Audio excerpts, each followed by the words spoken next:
Assalamualaikum warahmatullahi wabarakatuh. Waalaikumsalam. Bismillahirrahmanirrahim. Alhamdulillahi rabbil alamin. Alhamdulillah hamdan katsiran thayyiban mubarakan fih, mubarakan alaihi kama yuhibbu rabbuna wa yarda. Allahumma salli wa sallim wa barik ala sayyidina wa nabiyina wa maulana Muhammad wa ala ali bi'adadi anwa'i rizqi wal fuduhati ya basital ladzi yabsutu rizqa liman yasa'u bi ghairi hisab. Ubsyud alaina rizqan wasi'an min kulli jihadin min jami'i ghairika bi ghairi minnatin mahlukin bi mahdi fadlika wa karamika ya rahman. Rabbi sahli sadri wa yassir amri wahlul 'uqdatam min lisani yafqahu qawli. Shadaqallahul azim. Yang saya hormati Bapak Ketua DKM Bapak Farhan Hidayat, dan yang saya hormati Wakil dari Ketua DKM Bapak Endar Prasetyo, dan juga yang saya hormati Komisi Dewan Pengembang Ilmu Dakwah Bapak Ustadz Raswan, serta yang saya hormati untuk Dewan Pembina Villa Gading Permata Bapak Yadi Sujadi, dan para jamaah yang hadir di sini yang tidak saya sebutkan satu persatu, yang insya Allah memberikan cucuran rahmat pada kita semua yang hadir di sini. Amin ya rabbal alamin. Pertama-tama mari kita panjatkan puja dan puji syukur kehadirat Allah Subhanahu wa taala, yang mana kita telah diberikan kenikmatan, nikmat iman, nikmat Islam, nikmat sehat, sehingga kita dapat hadir di majelis di masjid yang mulia ini untuk melaksanakan sholat subuh berjamaah yang telah kita laksanakan. Setelah kita duduk hadir di majelis ini, semoga Allah memberikan cucuran rahmat serta maghfirah kepada kita semua, dan nikmat-nikmat yang banyak kita rasakan, semoga Allah menjadikan hamba-hambanya diri kita menjadi orang-orang yang bersyukur padanya. Amin ya rabbal alamin. Salawat teriring salam sama-sama kita junjungkan kepada baginda Nabi besar Muhammad Rasulullah sallallahu alaihi wasallam, yang mengikuti suri ketauladan beliau dari kegelapan hingga terang benderang. Semoga kelak kita di yaumil akhir mendapatkan syafaat dari Rasulullah sallallahu alaihi wasallam. Amin ya rabbal alamin. Bapak-bapak, ibu-ibu yang saya hormati, yang insyaallah dirahmati Allah Subhanahu wa taala. Sebelum saya mengarah ke tema, ada sedikit saya ingin mengajak kita bersalawat bersama, salawat Nabi, karena dijelaskan di surat Al-Ahzab bahwa Allah dan para malaikat bersalawat kepada Nabi. Maka mari kita bersama-sama untuk bersalawat sebelum saya mengkaji tema yang akan saya bawakan. Sesungguhnya salawat ini insyaallah akan membukakan pintu-pintu rahmat Allah dan akan memberikan kita segala kemudahan dalam kehidupan di dunia ini, dan insyaallah Allah akan meridhoi kita bila kita bersalawat sebelum apa yang akan kita lakukan. Innallaha wa malaikatahu yusholluna 'alan nabi ya ayyuhalladzina amanu shallu 'alaihi wa sallimu taslima. Sallallahu ala Muhammad sallallahu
Sallallahu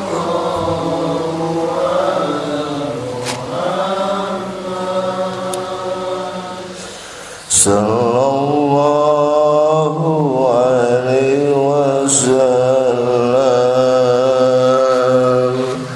Ya Habibi ya Muhammad, ya arusal khafiqaini, ya Habibi ya Muhammad, ya arusal khafiqaini, ya muayyad ya mumajjad, ya imam al-qiblataini, sallallahu ala Muhammad.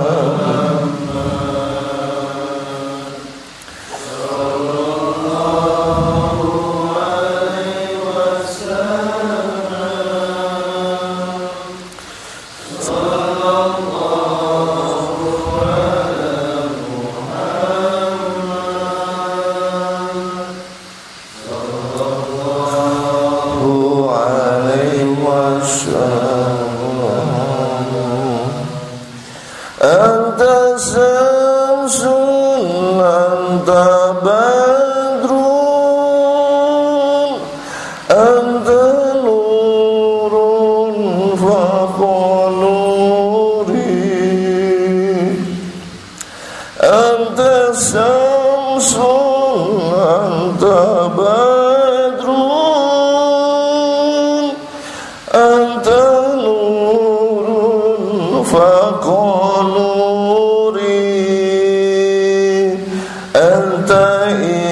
إنشر وغالي، أنت مصباح الصدور، صلى الله على محمد، صلى الله عليه وسلم، sallallahu ala Muhammad, sallallahu alaihi wasallam. Alhamdulillahirabbil alamin.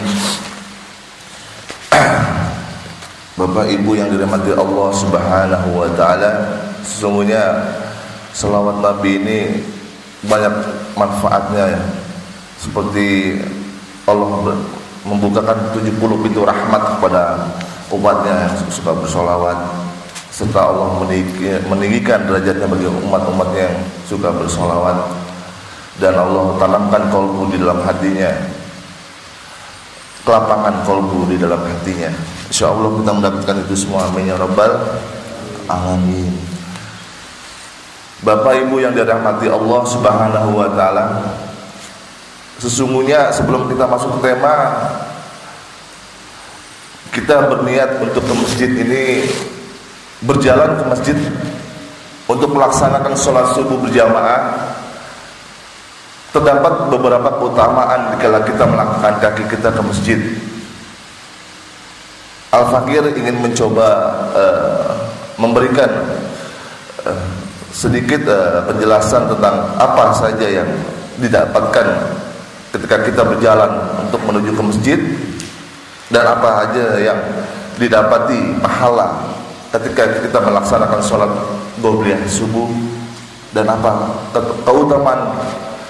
keutamaan yang didapatkan ketika kita melaksanakan sholat subuh berjamaah.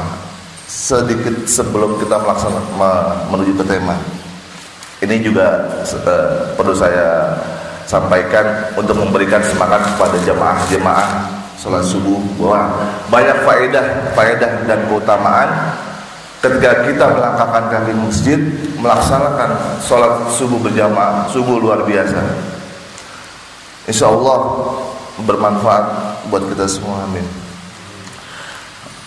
Bapak Ibu yang dirahmati Allah, ketika kita berniat ke masjid dengan melangkahkan kaki kita, mendapatkan kedua utamaan, yaitu dari Abu Hurairah radhiyallahu anhu, Rasulullah bersabda, barang siapa yang bersuci di rumahnya atau berwudu, lalu dia berjalan menuju ke masjid untuk menunaikan kewajiban yang telah Allah wajibkan, maka salah satu langkah kakinya akan menghapus dosa, dan langkah kaki yang lainnya akan meninggikan derajat. Hadis riwayat Muslim.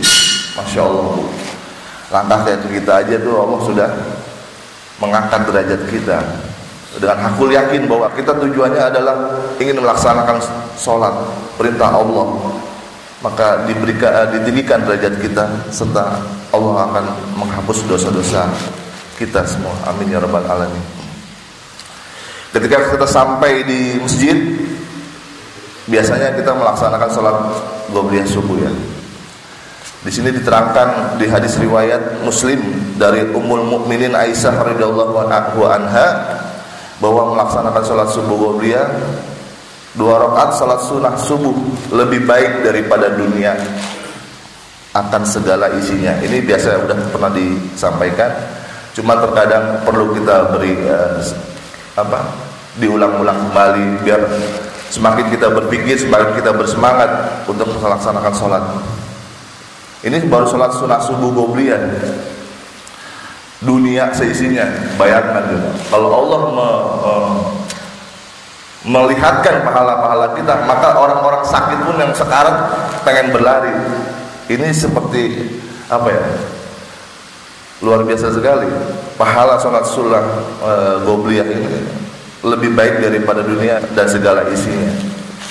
Jadi orang-orang yang benar-benar kaya raya ini sebenarnya orang-orang yang sanggup melaksanakan sholat subuh ke masjid, istiqomah, masya Allah. Dari sholat sunnah subuh qobliyah kita menuju sholat subuh berjamaah berdasarkan hadis Rasulullah. Cek. Orang yang biasa melaksanakan sholat subuh berjamaah, pertama akan mendapatkan keberkahan.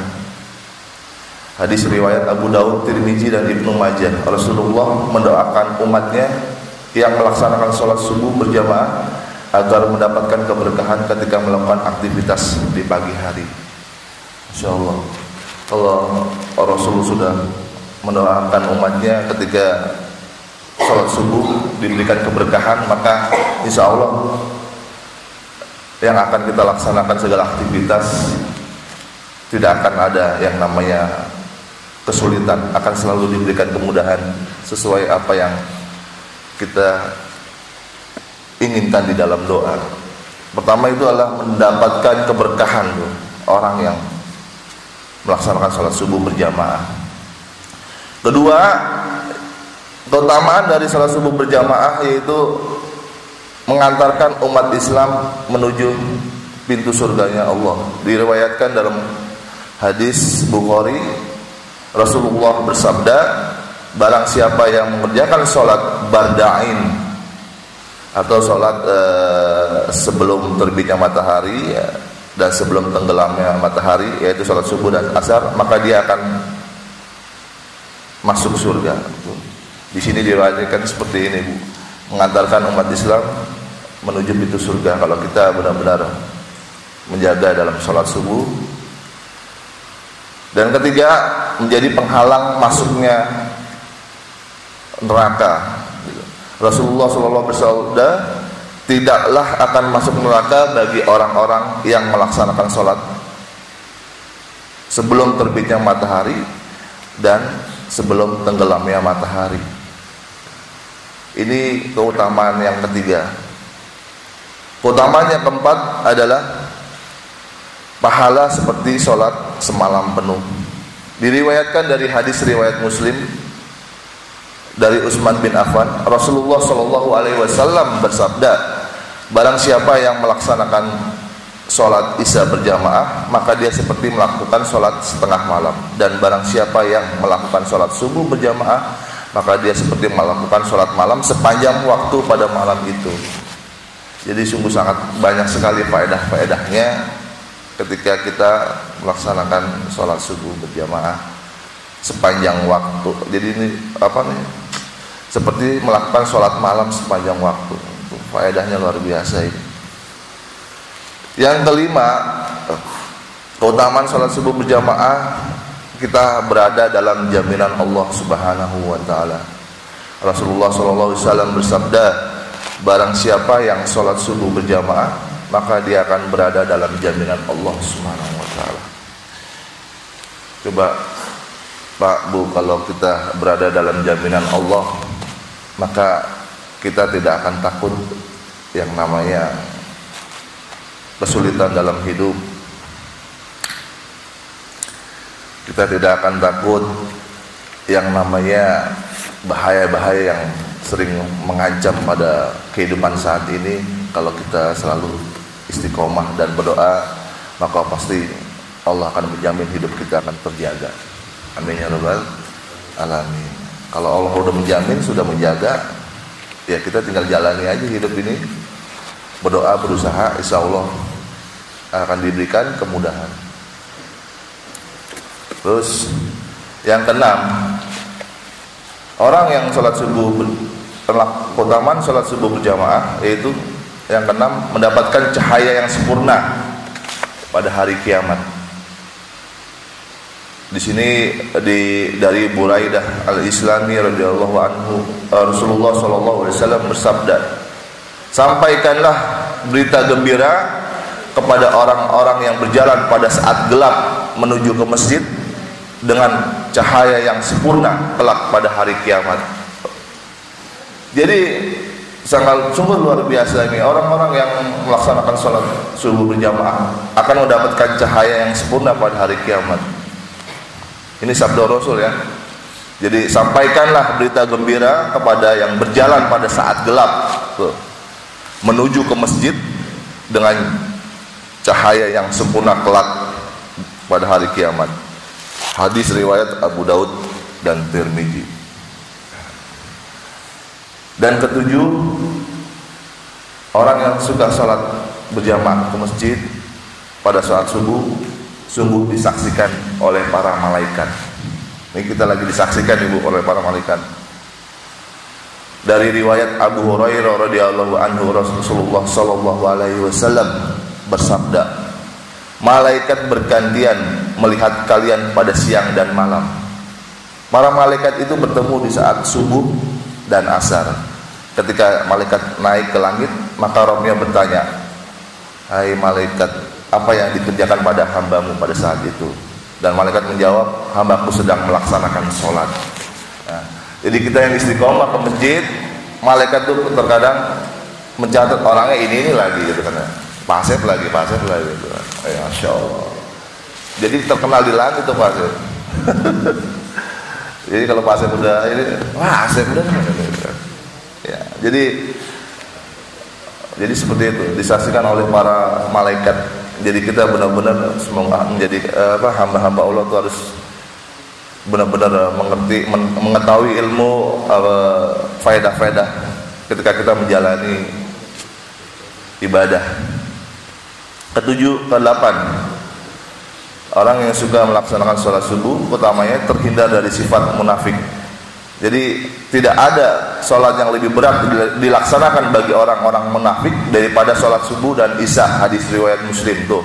Hati-hati kalau orang yang suka sholat malas sholat subuh, maka itu dicap sebagai orang-orang munafik juga tuh. Dan sholat isya. Jadi emang waktu subuh ini waktu yang kalau lagi tidur tuh lagi nikmat-nikmatnya ya. Berat rasanya. Cuman Allah sudah menjelaskan faedah dan manfaat ketika kita melaksanakan sholat subuh ini. Tapi ya kembali lagi ke manusianya, jangan sampai kita terhindar dari sifat-sifat munafik ini. Amin. Dan kesembilan, berpeluang meraih pahala haji dan umroh jika berzikir hingga terbitnya matahari.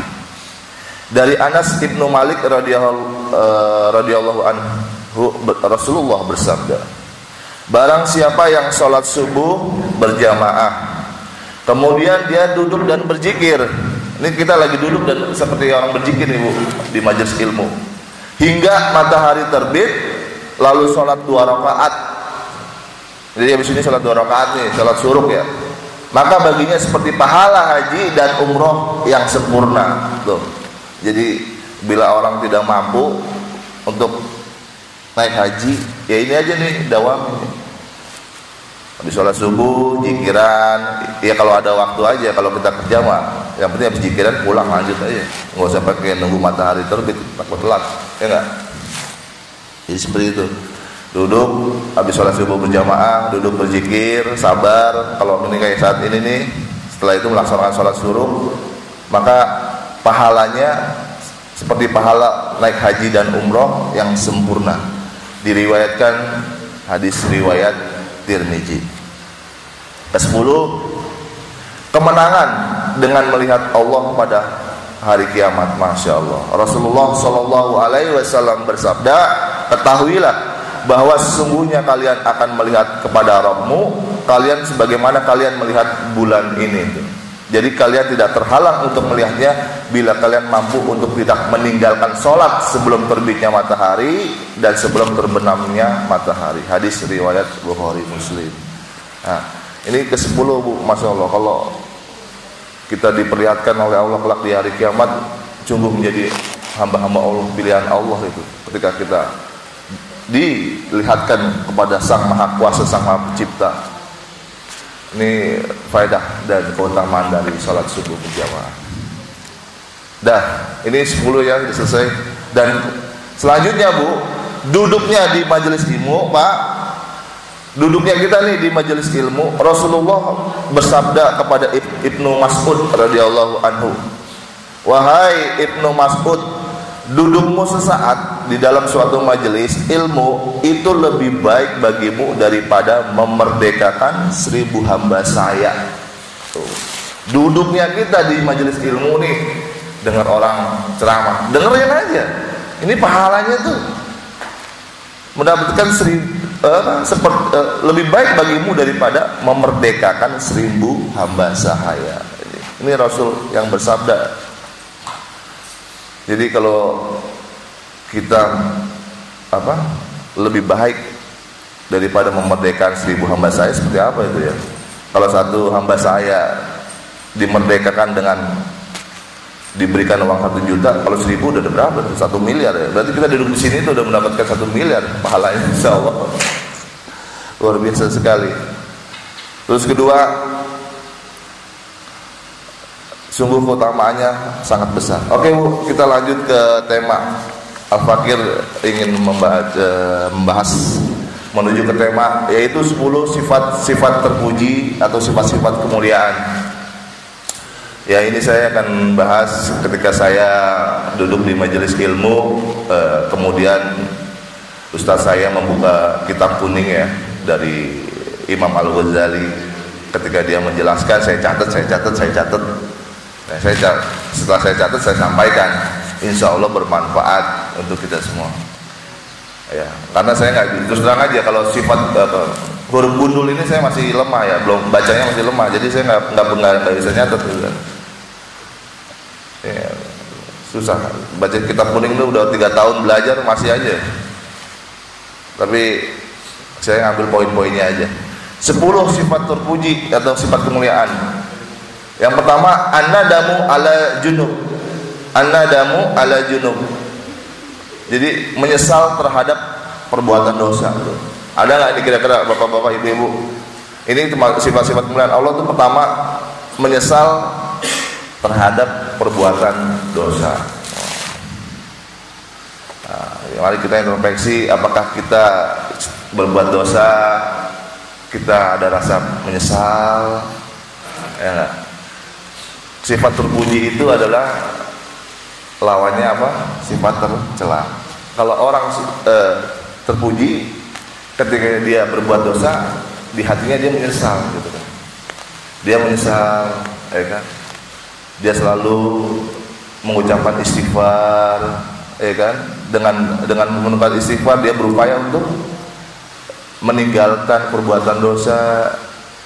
Setelah itu di dalam hatinya dia berjanji tidak mengulanginya kembali. Itu orang-orang terpuji itu, serta menyesal atas yang pernah dosa dia lakukan gitu. Jadi ketika kita beristighfar, kita mengolah hati gitu kan.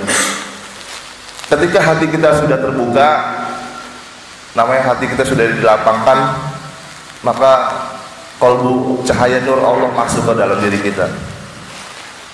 Dengan kita selalu menyesal atas segala perbuatan dosa ya kan? Kalau Allah sudah melapangkan dada kita, maka segala nasihat kebaikan, segala motivasi kebaikan pasti kita akan resep masuknya gitu. Kita akan semangat menjalaninya gitu. Inilah kalau orang udah diberikan kelapangan dada sama Allah ya kan. Ya, ketika kita sibuk dalam bekerja, tiba-tiba ada jadwal pengajian ya kan, udah nggak pakai capek-capek karena kita udah di lapangan dadanya, lihat pengen duduk di majelis ilmu, ada manfaatnya, datang gitu. Setiap ajakan kebaikan adalah yang sekiranya bermanfaat ya kan, untuk orang banyak, beramal soleh. Ya kalau orang sudah Allah berikan kelapangan dada, karena dia itulah tadi suka mengolah hati dengan beristighfar, menyesal atas perbuatan dosa, insya Allah kebaikan selalu menyertainya. Sebaliknya Bu, Pak, kalau terpuji itu kan namanya tercela ya. Jadi kalau tercela itu adalah perbuatan sebaliknya gitu loh. Kalau orang terpuji selalu menyesal terhadap segala dosa, setiap hari istighfar. Beda dengan orang tercela. Kalau orang tercela ini melupakan dosa-dosa yang dia lakukan dan menikmati perbuatan maksiat yang selalu dia lakukan. Tuh orang-orang tercela tuh. Dosa ditumpuk terus, dosa ditumpuk terus. Tapi giliran berbuat kesalahan, buat maksiat, happy aja dia, nikmatin aja udah. Kata dia kan kalau orang muda, gue masih lama mati ya, mungkin gitu ya. Padahal mati itu kematian maut tidak melihat siapa muda siapa tua. Ya Allah udah waktunya ya sudah. Makanya naudzubillah semua naudzubillah dalam keadaan maksiat jangan sampai. Semoga kita tergolong dari hamba-hamba Allah yang menjadi pilihan hamba soleh ya kan. Jadi kelak kalau ya kita pada waktunya kita dalam keadaan husnul khotimah. Amin ya rabbal alamin. Jadi itulah sifat terpuji yang pertama, kita menyesali terhadap perbuatan dosa. Dan kedua Bu, Pak, 10 sifat terpuji. Yang kedua adalah sabar menghadapi ujian. Wasobru alal bala, sabar menghadapi ujian. Gitu kan. Dikutip di sini adalah orang yang sabar dalam menghadapi ujian atau orang yang sabar dalam hidupnya akan lebih dicintai oleh Allah dan dekat dengan Allah Subhanahu wa ta'ala. Allah mencintai orang-orang yang sabar.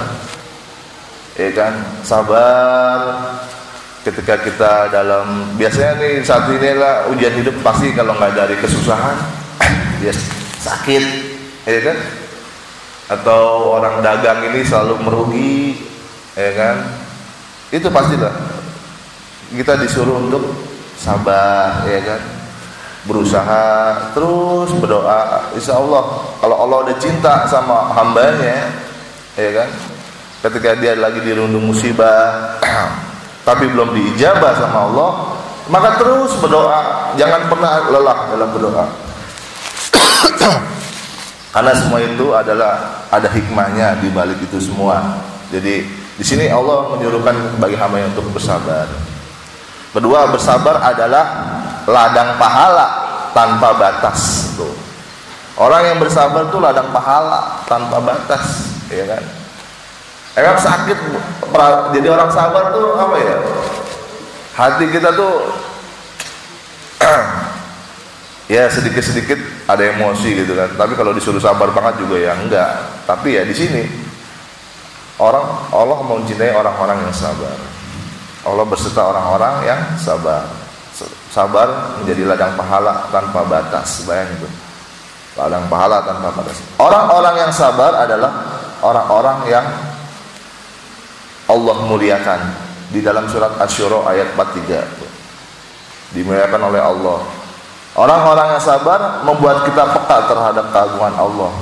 Jadi orang-orang sabar, kita selalu istilahnya itu melihat keagungan Allah itu menjadikan hati kita menjadi lebih lapang gitu kan. Jadi ya Allah, hidup ini walaupun besar tapi ya fana gitu kan. Jadi bagi orang-orang yang sabar, ketika hidup ini orang diberikan hidup sama Allah itu kan untuk diuji, ya kan? Kita diberi kehidupan di dalam dunia ini adalah untuk diuji, ya gitu. Makanya Allah bilang sabarlah dalam menghadap ujian. Kalau orang nggak mau diuji ya udah mati, udah selesai kan gitu. Jadi sesungguhnya hidup ini ujian, mau ke arah mana kamu kan gitu. Ketika kamu hidup aku uji, mengikuti apa yang aku perintahkan, maka inilah ganjarannya gitu. Inilah kebaikannya gitu. Inilah konsekuensinya ketika kamu mengikuti aturan yang Allah perintahkan gitu kan. Kalau tidak, ya inilah aturannya kan gitu. Inilah. Jadi sabar dalam menghadapi ujian. Jadi jangan sampai kita kebablasan. Terus orang yang sabar akan mendatangkan hikmah di dalam dirinya dan dalam kehidupannya gitu. Jadi sungguh sifat sabar ini selalu akan membawa keberkahan dan kebaikan dalam hidup. Nah, jadi kita perlu sabar dalam menghadapi ujian hidup. Kita selalu berusaha, selalu berdoa, ya kan? Itulah hidup, berusaha, berdoa. Hasilnya ya Allah yang menentukan gitu kan. Disitulah. Terus ketiga 10 sifat terpuji atau sifat kemuliaan adalah ridho atas ketentuan Allah. Ar-ridho bil qada. Keuntungan dengan ridho akan menimbulkan rasa optimis dan kuat dalam menjalani kehidupan.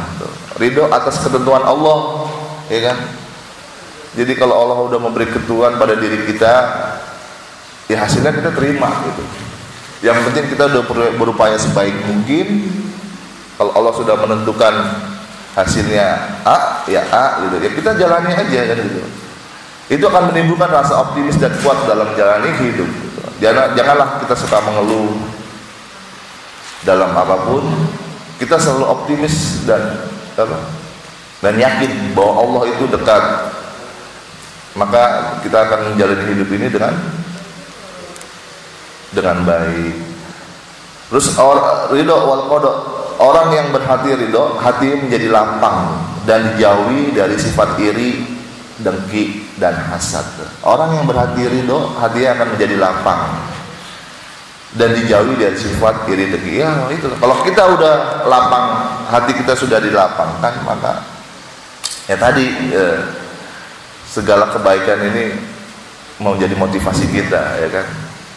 Jadi seakan-akan kita ini kalau tidak melaksanakan atau meninggalkan ibadah, pasti perasaan kita akan gundah gulana gitu kan. Tapi sebaliknya, kalau kita sampai untuk melaksanakan kebaikan-kebaikan, maka kita akan terus bertambah setiap harinya. Itulah orang yang diberikan kelapangan dada. Pikirannya selalu jernih, pandangannya ke depan selalu mempunyai tujuan yang baik gitu kan. Ketika dia berbicara bermanfaat, ya kan, terus mendengar nasihat masuk ke dalam hati. Inilah kita mempunyai hati yang ridho atas ketetapan Allah, ya kan. Kita menjadi lapang dan dijauhi dari sifat buruk, yaitu sifat iri hati, dengki, hasrat. Nah ini kalau kita tidak ridho sama Allah, pasti di dalamnya tuh ada sifat yang buruk gitu kan, sifat hasad, sifat yang buruk lah. Jadi janganlah kita mempunyai sifat iri hati, ya kan? Iri hati kepada orang itu merusak hati itu. Nyeri hati katanya ya kan. Ya dengki, hasad dan lain-lain.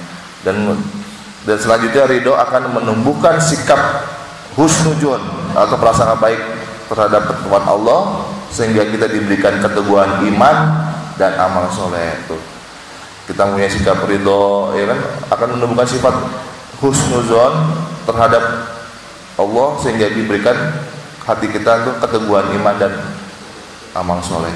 Terus selanjutnya dengan ridho akan menumbuhkan rasa cinta kasih terhadap sesama makhluk, ya kan, kita, sehingga kita dalam kehidupan ini akan mencapai kebahagiaan dunia dan akhirat. Amin ya rabbal alamin. Keempat, 10 sifat terpuji. Ini kalau waktunya udah nggak mepet, saya mentok di kelima aja, ya, nggak sampai 10. Keempat, bersyukur atas segala nikmat yang Allah berikan. Tuh, sifat terpuji itu di dalam manusia tuh, orang yang selalu bersyukur atas segala nikmat yang Allah berikan. Nah, jadi kita nih pandai-pandailah bersyukur. Bersyukur dengan lisan tuh mengucapkan alhamdulillah, ya kan? Bersyukur dengan hati bahwa nikmat dan rezeki yang didapatkan merupakan karunia yang diberikan oleh Allah. Itu kita bersyukur dari hati kita, yaitu tadi bahwa semua nikmat itu adalah karunia pemberian dari Allah Subhanahu wa taala. Orang yang pandai bersyukur, insya Allah akan ditambah rezekinya. Tapi orang yang tidak mensyukuri, tunggu bahwa azab Allah sangat pedih. Itu udah ada tertera dalam Al-Qur'an. Jadi jadilah kita orang bersyukur. Terus bersyukur secara tindakan seperti apa? Ketika kita bersyukur secara tindakan, apabila mendapatkan rezeki, nah, kita bersedekah, kan, saling berbagi, mengamalkan, ya, beramal, ya kan, secara tindakan seperti itu. Jadi kita jangan pelit, jangan medit, kan, gitu kan.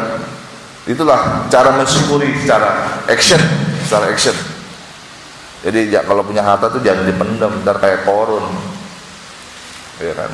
Kalau Korun udah, itulah orang-orang yang diuji sama Allah dengan kelimpahan harta, akhirnya dia hatinya tertutup, sempit, tidak bisa diberi nasihat, tidak bisa diajak nasihat, baik lisan, baik pendengaran, semua udah ditutup tuh. Kalau orang yang udah tercela tuh, udah disempit hati, walaupun hartanya segede gunung, ya kan. Kalau udah tertutup, ya sudah, tinggal nunggu. Akhirnya seperti Korun tuh, naudzubillah summa naudzubillah.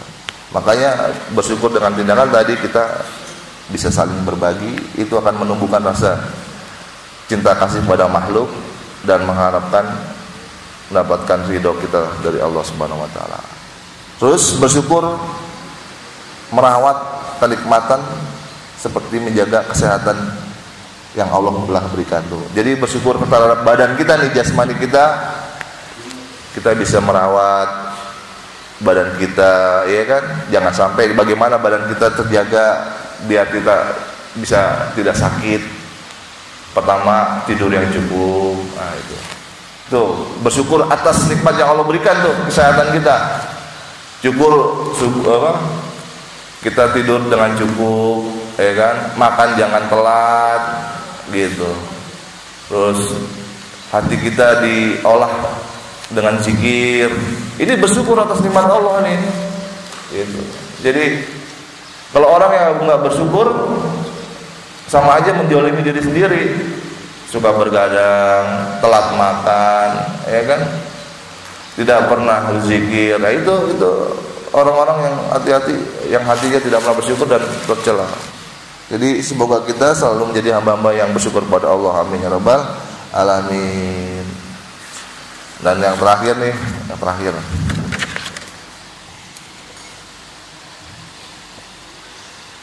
jadi yang terakhir adalah di sini berharap tidak cinta hati terhadap dunia. Ini yang kelima nih.